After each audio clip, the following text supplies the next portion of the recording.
apakah tempat ini memiliki nama? Namun perempuan itu hanya diam saja dan tidak menjawab pertanyaannya. Dia justru bertingkah aneh, seolah tidak peduli dengan kehadirannya. Pragowo Jati pun mengamati perempuan itu dengan saksama. Rambutnya kusut, pakaiannya tidak rapi, dan wajahnya seperti seseorang yang sering hidup sendirian di alam bebas. Dalam hati ia bergumam, orang ini benar-benar jual. Dalam bahasa Jawa, jual berarti acak-acakan atau berantakan. Karena kejadian itu, Pragowo Jati akhirnya menyebut tempat tersebut sebagai jual.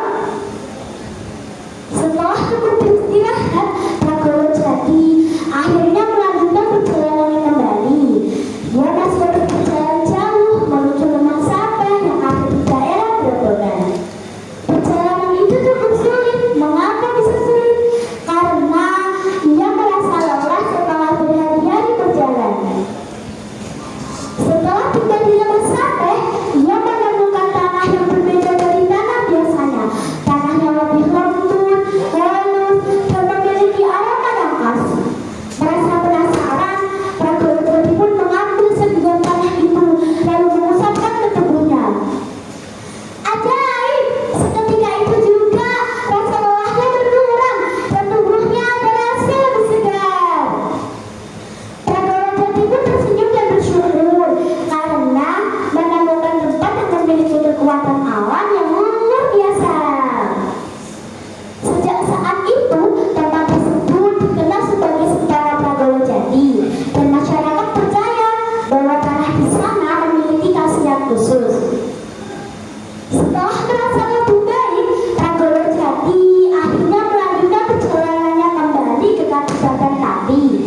Ia hidup hingga usia tua dan dikenal sebagai prajurit yang tangguh dan memiliki perjalanan hidup yang luar biasa.